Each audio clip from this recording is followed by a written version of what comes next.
National 5 Biology students, join me to do some multiple choice questions from a past paper.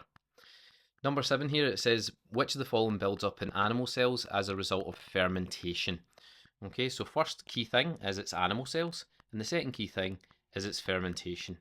So hopefully we learned from our content that animal cells produce lactate as a result of fermentation. We know it's not ethanol, that's produced only in plants or yeast. We know it's not glucose, because glucose is the substrate of respiration. Okay, so it's not going to build up at the end, it's the substrate. And carbon dioxide is produced in plants and yeast also.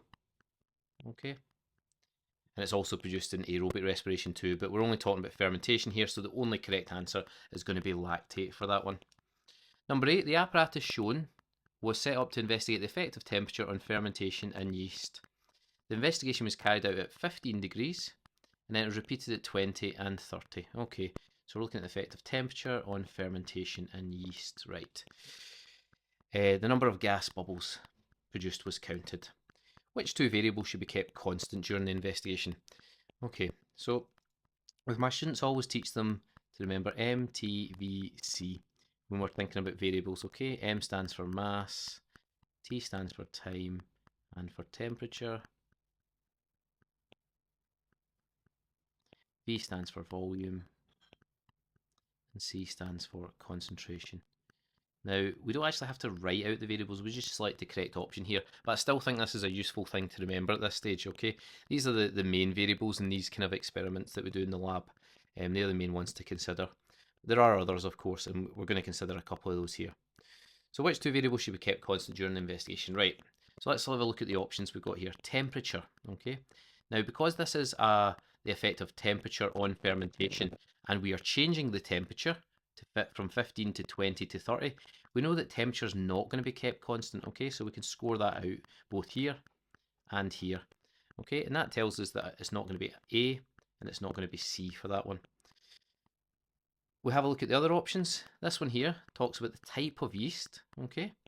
Now, we would want to keep the type of yeast the same. That's not something that we'd want to alter, so that's probably one that we will want to keep there.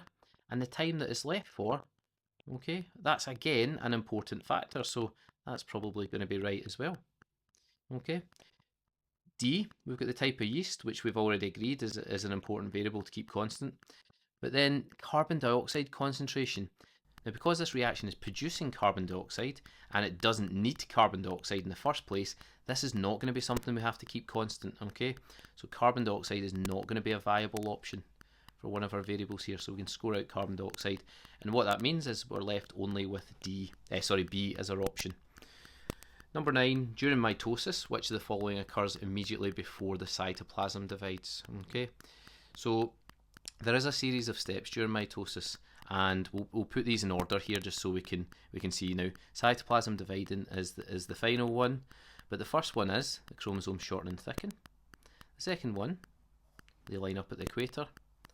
Then the pairs of chromatids are separated, and then the nuclear membranes form, and that's followed by the cytoplasm dividing. Okay, so the correct answer here, which stage occurs immediately before, is going to be 9A, the nuclear membranes form. Okay folks, I hope that helped. See you in the next one.